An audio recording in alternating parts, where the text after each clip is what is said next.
बिस्मिल्लाहिर्रहमानिर्रहीम। बीमार की नमाज का बयान, यानी कि जो शख्स बीमार हो ना उसकी नमाज की बात हो रही कि बीमार शख्स कैसे नमाज अदा करेगा। याद रखना, शरीयत कहती है कि तंदुरुस्त आदमी नमाज किसी हाल में भी नहीं छोड़ सकता। अच्छा, हम क्या करते हैं, अगर कोई ज़रूरी काम हो तो हम नमाज छोड़ देते हैं। उसके बाद अगर कोई मेहमान आ गए नमाज छोड़ देते हैं, या वो मेहमान आए हुए जिस वजह से मैं गया। और बेनसूस अगर मैच हो तो फिर तो हम नमाज पढ़ने भी नहीं चाहते। मैच, इंडिया पाकिस्तान का मैच हो या ये PSL वगैरह हो रहा हो या कोई पसंदीदा ड्रामा कोई फिल्म लगी हो, हम छोड़ देते हैं। शरीयत कहती है किसी हालत में भी नमाज नहीं छोड़ सकते, किसी हालत में भी नमाज नहीं छोड़ सकते। हत्ता कि आपको मौत आ रही हो उसी वक्त में, मौत से कुछ वक्त पहले आप में इफाका है, यानी कि तंदुरुस्त अभी हरकत बरकत कर सकते, उसको भी आप नमाज पढ़ सकते। नमाज को किसी हालत में ना छोड़ें जब तक खड़े होकर पढ़ने की कुव्वत रहे। खड़े होकर नमाज पढ़ते रहो, और जब खड़ा ना हुआ जाए तो बैठ कर नमाज पढ़े। बैठे बैठे रुकू कर ले, और रुकू करके दोनों सजदे कर ले। रुकू के लिए इतना झुके कि पेशानी घुटनों के मुकाबिल में हो जाए। अब देखें, एक आदमी खड़े होकर नमाज नहीं पढ़ सकता, शरीयत कहती बैठ के पढ़े।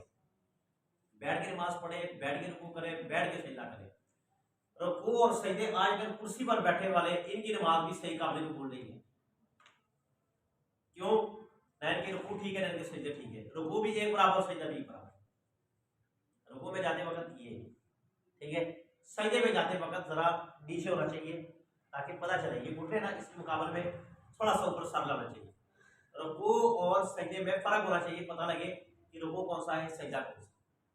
ठीक है, अगर रुकू सजदे करने की कुदरत ताकत ना हो तो रुकू और सजदे को इशारे से ना करें, और सजदे के लिए रुकू से ज़्यादा झुका झुका जाया करें।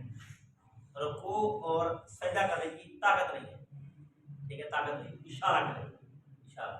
यानी कि सर, अगर सर हिला सकता है तो सर के लिए रुकू इस तरह करें, ये सर उठा ले। सजदे के लिए थोड़ा सर झुका ले। अब देखिए, शरीयत कहती इशारों के साथ पढ़े, मगर नमाज पढ़नी जरूर है। माफ, सजदा करने के लिए तकिया वगैरह कोई ऊंची चीज रख लेना और इस पर सजदा करना बेहतर नहीं। जब सजदे की कुदरत ना हो तो बस इशारा कर लिया करें, तकिया के ऊपर सजदा करने की जरूरत नहीं। बाद लोग ऐसे होते हैं कि वो सजदा नहीं कर सकते मगर वो ऊंचा सा तकिया रख लेते हैं, तकिए पे ऐसा करते हैं। जब शरीयत ने कह दी कि आप सजदा नहीं कर सकते, सजदा माफ है, इशारे के साथ करें। आंखों का इशारा, ये आंखों के इशारे में भी फर्क है। और फर्क यूं है कि आपने रुकू करना है तो आंखों के साथ ये, ठीक है, जरा आंखें नहीं बंद करनी। सजदा करना हो आंखें बंद कर, समझ आ गई? यानी कि पता लगे रुकू और सजदे में फर्क करना है। और अगर नहीं भी ऐसा है तो कोई बात नहीं, हो जाएगा दिल की। ये सारी चीज क्या है, दिल की वजह से है। अगर खड़े होने की कुव्वत तो है, लेकिन खड़े होने से बड़ी तकलीफ होती है या बीमारी की बढ़ जाने का डर है, तब भी बैठकर नमाज पढ़ना दुरुस्त है। अगर खड़ा तो हो सकता है लेकिन रुकू सजदा नहीं कर सकता, तो चाहे खड़े होकर पढ़े और रुकू सजदे इशारे से करे, और चाहे बैठकर नमाज पढ़े और रुकू सजदे को इशारा से अदा करे। दोनों इख्तियार है, लेकिन बैठकर पढ़ना बेहतर है। देखो, खड़ा हो सकता है लेकिन रुकू और सजदा नहीं कर सकता। बाद दफा ना ये मोरों में बीमारी आती है, पता है, अल्लाह ताला ने बचाए, बड़ी बुरी बीमारी होती है ये। जिस्म की मोरे होते ना, मोरों में जो बीमारी लग जाए ना तो इंसान ये झुक नहीं सकता। अगर झुका हुआ है तो खड़ा नहीं हो सकता। ऐसे ऐसे लोग देखे फिर वो झुक ऐसे करके चलते हैं, और अगर वो खड़ा तो झुक नहीं सकता। अब यहाँ पे दो ऑप्शन है। शरीयत कहती है कि अगर खड़े हो सकते हो, खड़े हो सकते हो, रुकू सजदा नहीं कर सकते, वहां पे इशारे के साथ करना। बैठ बैठ के नमाज पढ़नी है, रुकू इशारा सजदे को इशारे के साथ करना, ये भी आपके लिए दो ऑप्शन है। यानी बाद लोग देखे होते हैं ना कुर्सियों पे, वो खड़े हो जाते हैं, खड़े हो जाते हैं, फिर वो बैठ जाते हैं रुकू और सजदे के लिए। दोनों इख्तियार है, जैसे करें। वो बातें करें, उनको समझाओ, उनको सबक याद करो। अच्छा, अगर बैठने की ताकत ना रही तो पीछे कोई गाँव तकिया वगैरह लगाकर इस तरह लेट जाए कि सर खूब ऊंचा रहे, बल्कि करीब करीब बैठने बैठने के रहे, और पाँव किबले की तरफ फैला लें। और अगर कुछ ताकत हो तो किबले की तरफ पैर ना फैलाए, बल्कि घुटने खड़े रखें, फिर सर के इशारे से नमाज पढ़े और सजदे का इशारा ज्यादा नीचा करें। अगर गाँव तकिया से टेक लगा के भी इस तरह ना लेट सके कि सर और सीना वगैरह ऊंचा रहे, तो किबले की तरफ पैर करके बिल्कुल चित लेट जाए, लेकिन सर के नीचे कोई ऊंचा तकिया रख दे कि मुंह किबले की तरफ हो जाए, आसमान की तरफ डाला है। फिर सर के इशारे से नमाज पढ़े, रुकू का इशारा कम करें और सजदे का इशारा ज्यादा करें। अब देखिए, नमाज पढ़ने का तरीका ये होगा कि जब आप, अल्लाह ना करे कोई बीमार हो जाए ना, तो वो तरीका कार ये है कि मिसाल के तौर पर ये खाना कप है, ठीक है, ये तकिया है, तो ये अगर ताकत है किसी में, कुव्वत और ताकत है, फिर वो पाँव इस तरह रखें, ठीक है, ये पीछे क्या होगा, तकिया लगा होगा, ये आप पाँव इस तरह रखें क्योंकि बेद भी ना हो। और अगर आपको पता बाद में इंसान के अंदर ताकत बिल्कुल खत्म हो जाती है, फिर ये पाँव ऐसे कर सकते हैं आप, ऐसे कर लिए, ये पाँव सीधे, और इस तरह आप ये पीछे तकिया लगाया हुआ, ये आप इस तरह हाथ बांध दें, ठीक है। अगर हाथ बांधने की भी ताकत नहीं है ना तो हाथ छोड़ दें, ठीक है, हाथ छोड़ दें। तकिए पर अगर ज़्यादा तकलीफ है तो इस तरह भी कर सकते हैं, इस तरह भी कर सकते हैं। रही रुकू और सजदा की बात, रुकू और सजदा में भी आपने इस तरह ही करना। मिसाल के तौर पर आप देखिए ये सर है ना, ये सारा सर की वजह से ये इशारा किया रुकू पर, सुभान रब्बियल अज़ीम, सुभान रब्बियल अज़ीम, सुभान रब्बियल अज़ीम, समी अल्लाहु लिमन हमीदा। आई सजदे की बात, सुभान रब्बियल आला, सुभान रब्बियल आला, सुभान रब्बियल आला, समझ आ गई, ठीक है। अतहियात में हाथों पे इशारा करते तो हाथ इस तरह रखो, इतनी भी ताकत नहीं है तो कोई बात नहीं, यानी कि शरीयत कहती है नमाज पढ़ो नियत के साथ, दिल के साथ नमाज पढ़ना आपका काम है, बिल्कुल करना किसका काम है, अल्लाह ताला का, मगर नमाज की माफी नहीं किसी सूरत में भी है। अगर चित लेट ना लेटने बल्कि दाएं बाएं करवट पर किबला की तरफ मुंह करें तो लेटे और सर के इशारे से रुकू से जाकर ये भी जायज है, लेकिन चित लेट कर पढ़ना ज्यादा अच्छा है। अब देखिए आप चित, इसको कहते हैं चित लेटना, यानी कि मैंने पाँव सीधे किया ना, इसको कहते हैं चित लेटना। और अगर कोई आदमी चित ना लेट सके, आपको पता बात दफा ना यहाँ पर जब तकलीफ होती है ना, ये यहाँ से लेके यहाँ तक मेदे के ऊपर तक तकलीफ होती है, तो उसकी वजह से ना बंदा इस तरह लेट सकता है, क्योंकि वो जब बंदा लेटता है ना तो ये गोश्त खींचा जाता है, ये पेट का गोश्त खींचा जाता है, तकलीफ होती है उससे, तो वो बंदा इस तरह रहता है, ठीक है, या बंदा थोड़ा सा लेट जाता है। शरीयत कहती है कोई बात नहीं, ये किबला रुख है ना, फिर आप इसको किबला बनाएंगे, ठीक है, इस तरह मिसाल के तौर पर ये किबला इस तरह है, आपने नमाज पढ़नी है, ये तकिया लिख लिया, तकिया, ठीक है, पाँव इस तरफ निकाल दो सीधे करके, निकाल के, ठीक है, ये तकिया लिया और इस तरह नमाज पढ़ना शुरू करो, ठीक है, वही इशारा सारा। शरीयत कहती है इस तरह भी लेट सकते, इस साइड पे आ जाओ, फिर लेटेंगे कैसे, ये साइड क्या जाएगी, खाना का बस सामने, नमाज पढ़नी जरूरत है, नमाज नहीं छोड़नी। शरीयत में कहती है किसी सूरत में भी नमाज की माफी तलाफी नहीं है, ठीक है। वैसे भी मेरा सवाल है कि मिसाल तौर पर एक मरीज है, वो अपने चरबे से हिल नहीं सकता, लेकिन उसका खाना काबा इस तरफ है, लेकिन वो इस तरह लेटा हो, इस तरह भी नहीं हो सकता, तो फिर वो क्या करे, चारपाई को उठाना पड़ेगा, इतनी जगह ना हो अस्पताल में से क्या चीज, कि चारपाई हटा ना सके, अस्पताल फिक्स लगी है। अगर चारपाई फिक्स लगी हो, ठीक है, चारपाई फिक्स लगी हो, यार वैसे अस्पतालों में वो होते हैं, वो पहियों वाले होते हैं, ठीक है, आजकल जदीद और आगे तो दौर खत्म हो गया, जदीद और आगे की अगर चारपाई है ना, चारपाई नमाज के लिए, तो वो आप ला सकते हैं, इतनी जगह होती है, ये सीएम में चले जाए, सर्वस चले जाए, मीओ चले जाए, जनरल चले जाए, ये मुर्गी चले जाए, तो यहाँ पर इतनी जगह जरूर दी होती है, ठीक है, तो उसके साथ आएगा तो बड़ी आसानी के साथ है, वो कर सकते हैं, चार बंदे को ना हिलाए, चारपाई को हिला, ठीक है, वजू करवा दे, ठीक है, वजू करवा दे, अगर वजू से उनको तकलीफ होती है, ठीक है, तो बीमारी बढ़ जाने का अंदर तो उनको जरूर करवा दे, ये मसला है। अगर सर से इशारा करने की भी ताकत ना रही तो नमाज ना पढ़े, फिर अगर एक रात दिन से ज़्यादा यही हालत रहे तो नमाज बिल्कुल माफ़ होगी, अच्छी होने के बाद तो ना पढ़ना भी वाजिब नहीं है। और अगर एक दिन रात से ज़्यादा ये हालत नहीं थी, बल्कि एक दिन रात में फिर इशारा से पढ़ने की ताकत आ गई, तो इशारा ही से इनकी कज़ा पड़े, और ये इरादा ना करे कि जब बिल्कुल अच्छी हो जाऊंगी तब पढ़ूंगी, शायद मर गया तो फिर गुनहगार होगा। अब देखिए सर के इशारे से भी ताकत ना रही, सर के इशारा यानी कि क्या मतलब, अल्लाह ना करे अगर एक आदमी की कैफियत और सिचुएशन इस तरह हो जाए कि आदमी ये गर्दन नहीं हिला सकता, तो वो क्या चीज़ है, वो जिंदा होता है। ऐसे ही है ना, अल्लाह ताला बचाए, ऐसे कई ऐसे हमने लोग देखे, कई ऐसे लोग देखे कोमे में पड़ जाते, 6-6 माह तक कोमे में रहते, मतलब होते जिंदा है, हरकत नहीं कर सकते। अगर इस तरह की हरकत आ गई कि अपनी गर्दन तक वो नहीं हिला सकते, फिर शरीर देखती है कि एक रात एक दिन में देखेंगे कि ये आदमी हरकत बरकत करता है कि नहीं करता। अगर ये एक रात एक दिन में हरकत करना शुरू कर देता है तो फिर इस पर नमाज फ़र्ज हो जाएगी, फ़र्ज तो पहले है, यानी कि इस हालत में पढ़ना फ़र्ज हो जाएगी। और अगर एक दिन एक रात ये हरकत बिल्कुल नहीं कर सका तो फिर शरीयत कहती है जब तक ये ठीक नहीं होगा तब तक इसका नमाज पढ़ो, सिर्फ ये हाल नहीं कि नमाज पढ़ो, हत्ता कि जंग की हाल में भी नमाज पढ़ो, जंग की हाल में भी नमाज पढ़ो। अगर वो सर के इशारा उसका ठीक हो गया तो फिर उसी वक्त उस पर नमाज वाजिब होती है, और अगर एक आदमी के यार बीमार हूँ बाद में पढ़ लूंगा, अगर इस बीमारी में मर गया तो, इसी बीमारी में मर गया तो क्या बनेगा? ठीक है। इसी तरह अगर अच्छा खासा आदमी बेहोश हो जाए, तो अगर बेहोशी की एक दिन रात से ज़्यादा ना हुई तो कज़ा पढ़ना वाजिब, और अगर एक दिन रात से ज़्यादा हो गया तो कज़ा पढ़ना वाजिब नहीं। एक आदमी बेहोश रहा, कज़ा नमाज अदा नमाज के टाइम तक कज़ा होगी नमाज, होश में आया नमाज पढ़ गया, वाजिब है। ठीक है। और अगर वो एक दिन एक रात बेहोश रहा तो फिर वो कज़ा भी उसकी माफ़ हो जाएगी। समझ आ गई? यानी कि उस वक्त जो उसके ज़्यादा नमाजें थी ना वो अलग लोगों से माफ़ हो जाएगी। जब नमाज शुरू की उस वक्त बली चंगी थी, फिर जब थोड़ा नमाज पढ़ चुका तो नमाज ही में कोई ऐसी रख चढ़ गई खड़ी ना हो सका, खड़ा ना हो सका, तो बाकी नमाज बैठ कर पढ़े, और अगर रुकू सजदा कर सके तो करे, नहीं तो रुकू सजदे को सर के इशारे से करे, और अगर ऐसा हाल हो गया कि बैठने की भी कुदरत नहीं रही तो इसी तरह लेट कर बाकी नमाज पूरा करें। नमाज में आप खड़े हैं, बाद में ऐसे होता ना, ऐसे होता है, पता नहीं आपके साथ होता है कि नहीं, तो मेरे साथ कभी कभार होता है, ये टांग है ना, टांग में नाड़ के ऊपर नाड़ चढ़ जाती है, तो लग टांग अगर आपकी अकड़ी हुई है तो वो अकड़ी रह जाती है। ठीक है। उसको बंदा वो फोल्ड भी नहीं कर सकता, देखो अगर आपने फोल्ड ही नहीं कर सकते, इतनी शदीद तकलीफ होती है, इतनी शदीद तकलीफ होती है। शरीयत कहती है कि एक आदमी खड़ा नमाज के लिए, नमाज में अब उसको नाड़ पे नाड़ चढ़ गई, फटेगी ये पीछे, यानी कि कोई एक कमर में या कोई, यानी कि वो बैठ नहीं सकता।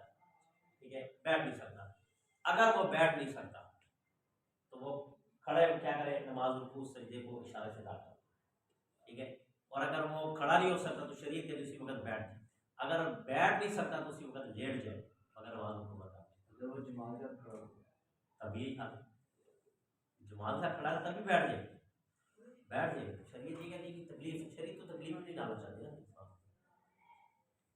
और अगर इसी हालत में रुकू सजदे पे ताकत नहीं, रुकू सजदे भी इशारे के साथ हो, बीमारी की वजह से थोड़ी नमाज बैठ कर पढ़ी और रुकू की जगह, रुकू और सजदे की जगह सजदा किया, फिर नमाज में अच्छा हो गया तो इसी नमाज को खड़े होकर पूरा करें। नमाज में आप खड़े थे, पहली रकत आपकी गुजरी, आप रुकू सजदा नहीं कर सकते थे, बाद में जब पता चला कि रुकू सजदा मैंने कर, यानी कि उसी नमाज में बंदे को पता चल जाता है कि मैं ठीक हो गया, तो फिर वो नमाज अगर बैठ के पढ़ा तो वो खड़ा हो जाए और खड़े होकर बाकी रखते सही अदा करें। बीमारी की वजह से थोड़ी नमाज बैठ कर पढ़ी और रुकू की जगह रुकू, अगर बीमारी की वजह से रुकू सजदा की कुव्वत ना थी इसलिए सर के इशारे से रुकू सजदा किया, फिर जब कुछ नमाज पढ़ चुका तो ऐसा हो गया कि अब रुकू सजदा कर सकता है, तो अब ये नमाज जाती रही, इसको पूरा ना करे बल्कि फिर से पढ़े।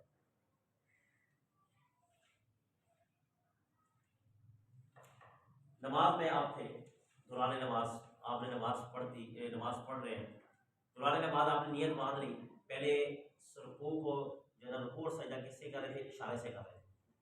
ठीक है। दौरान नमाज आप ठीक हो गए, दौरान नमाज ठीक हो गए, सलाम फेर के दोबारा नए सिरे से नमाज पढ़े, क्योंकि अब कुव्वत आ गई, ताकत आ गई, तो अल्लाह का शुक्र अदा करें, शुक्राने के तौर पर आप दोबारा नमाज पढ़ेंगे, अल्लाह का शुक्र है आपने मुझे ताकत दी। फालज कर, और अगर ऐसी बीमारी होगी कि पानी से इस्तिंजा नहीं कर सकता तो कपड़े या डेले से ऊन डाला करे और इस तरह नमाज पढ़े, अगर खुद तेमम ना कर सके तो कोई दूसरा तेमम करा दे, और अगर डेले या कपड़े से पूछने की ताकत नहीं तो भी नमाज कज़ा ना करे, इसी तरह नमाज पढ़े किसी और को इसके बदन का देखकर पूछना दुरुस्त नहीं। ना माँ ना बाप ना लड़का ना लड़की, अलबत्ता बीवी को अपनी बीवी और मियाँ को अपनी बीवी का वजन देना दुरुस्त है, इसके सिवा किसी को दुरुस्त नहीं। अगर एक आदमी अल्लाह ना करे किसी को फारिग हो जाए ना, तो फारिग वाले के लिए बाद दफ़ा पानी नुकसानदेह होता है, पता है आपको ना, वो पानी नुकसानदेह होता है। शरीयत कहती है कोई बात नहीं, इस वक्त ही वजू ना करे बल्कि तेमम के साथ नमाज पढ़े, और जब पेशाब पड़ा जाए तो वो कपड़े से या डेले से पूंछ डाले जो मरीज है, और अगर वो बेचारा खुद अपने इस्तिंजा वगैरह की जगह भी नहीं धो सकता है तो शरीयत कहती है कि अगर इसकी बीवी मौजूद नहीं है, बीवी जिंदा नहीं है या उसने शादी नहीं की, तो ना माँ ना बाप ना बेटा ना बेटी, अगर शादी हो भी तो माँ, अगर बीवी ना हो, माँ बहन बेटी बेटा वगैरह मौजूद है तो तब भी उसके बहाने को साफ नहीं कर सकते।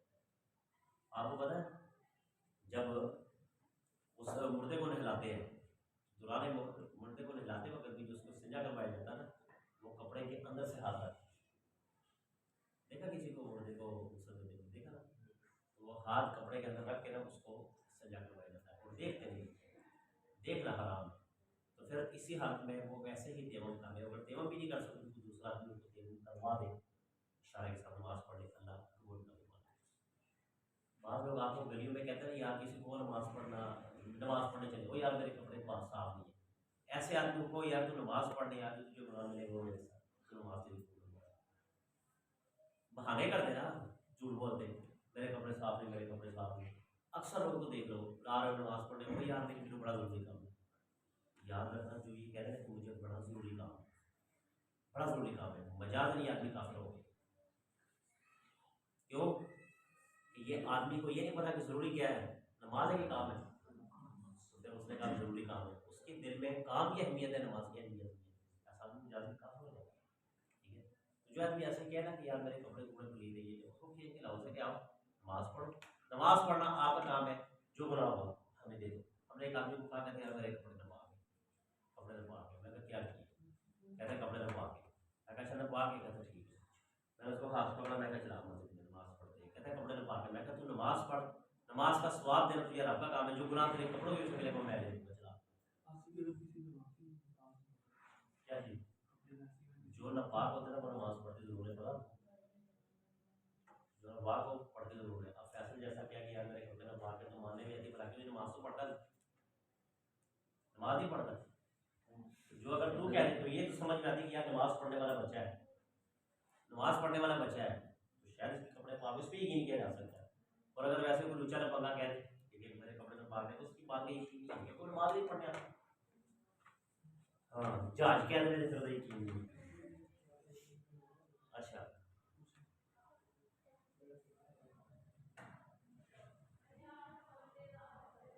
अच्छा, तंदुरुस्ती के ज़माने में कुछ नमाजें कज़ा हो गई थी, फिर बीमार हो गए, तो बीमारी के ज़माने में जिस तरह नमाज पढ़ने की कुव्वत हो उनकी कज़ा पढ़े, ये इंतजार ना करें कि जब खड़े होने की कुव्वत आए तब पढ़ो, या जब बैठे लगो और वो सजदा करने की कुव्वत आए तब पढ़ो। ये सब शैतानी ख्यालात है, जिंदारी की बातें हैं कि फ़ौरन पढ़े, देर ना करें। एक आदमी तंदुरुस्त था, उसके ज़िम्मे कज़ा नमाजें थी, कज़ा नमाजें थी। अब वो बीमार हो गया, वो खड़े होकर नमाज नहीं पढ़ सकता, रुकू सजदा नहीं कर सकता, इशारे के साथ पढ़ा। उसको चाहिए कि उस तरह नमाज पढ़े जिस तरह बीमारी की नमाज पढ़े, अल्लाह कबूल करेगा। और अगर आदमी के यार में ठीक हो गया तो ये ठीक होने का किसी को पता नहीं होता, जिंदगी किसी को पता नहीं। मौत का यकीन माने पहुंच जब घटी आ जाए, मौत किसी के इंतजार नहीं करती। अगर बीमार का बिस्तर नजस है, नजस किसको कहते हैं, गंदा नपाक, ठीक है, लेकिन इसके बदले में बहुत तकलीफ होगी तो उस पर नमाज पढ़ने दुरुस्त है। अब देखिए क्या कहते हैं, बीमार का बिस्तर नजस है, जो नीचे उसको बिछाते हैं, ठीक है, जिसको क्या कहते हैं, गदा वगैरह, ठीक है, जो नीचे बिछाते हैं, रजाई पढ़ लेते हैं। अच्छा, तो अगर ये नपाक होना, ये नपाक है, तो अगर उसको खींचने में तकलीफ होती है, खींचने में उस मरीज को तकलीफ होती है, तो फिर उसको पढ़ा है, उसी जगह नमाज पढ़ ले। अब इसी के ज़िम्मे में वो बेड वाला मसला आ गया, अगर वो अस्पताल में ऐसी जगह की जगह ना हो तो फिर वो जिस तरह मर्जी नमाज पढ़े, अल्लाह उसकी नमाज कबूल करे। क्यों, वलिल्लाहिल मशरिक़ वल मग़रिब फ़अय्नमा तवल्लू फ़सम्मा वजहल्लाह, के मशरिक़ और मग़रिब किसके लिए, अल्लाह के, अल्लाह के जहाँ मर्जी से जाना। अब ये कैफियत आ गई, जहाँ मर्जी नमाज पढ़ ले। हकीम ने किसी की आंख बनाई और हिलने जुलने से मना कर दिया तो लेटे भी नमाज पढ़ता है। हकीम ने किसी की आंख बनाई, आजकल देखिए मरे बहुत से काम भी डॉक्टर करते हैं, आंख यानी कि आंख का ऑपरेशन किया, आंख का ऑपरेशन किया और आपको बताता है, उनको कहते हैं कि हिलना नहीं है, ठीक है, हिलना नहीं है, तो वो रुकू और सजदा ना करे, इशारे के साथ नमाज पढ़े। अच्छा, आपको पता है कि जिसकी आंख खराब हो जाए उस पर क्या करते हैं, हरा कपड़ा बांध देते, पता है, पता है, नहीं देखा किसी का नहीं, पट्टी नहीं, हरा कपड़ा, सबज कपड़ा। मुझे को बताया कि ये सबज कपड़ा क्यों रखते हैं, जो हम आम करते थे रोशनी जब आती है उसकी पीली वो होती है, शोआएं होती है, तो हरे कपड़े की वजह से वो रोशनी बदल जाएगी, ताकि आँख पे नुकसान ना हो। वो तो ब्लैक से भी हो जाएगा, वाइट से भी हो जाएगा, ब्लैक से अच्छा हो, ब्लैक तो रोशनी ज़्यादा खींचता है, बल्कि वाइट रोशनी को दूर करता है, पता है, वो टेस्ट में सारे वाइट कपड़े क्यों पहनते हैं। अच्छा, और कोई किसी के पास वजह कोई वजह आम नहीं लगा, हरा कपड़ा नहीं खाएगी, हरे कपड़े के फर्क रखना। आपको पता है माहिरीन क्या कहते हैं, सुबह सुबह उठ के किसी किन चीज़ों को देखकर हरे, आप समझ आ गए, सब चीज़ों को देखो नजर चेंज हो जाती है। वो हरा कपड़ा इसलिए कि जब इसकी आंख खुले हरी चीज भी पड़ी, हरी चीज को वो तेज कर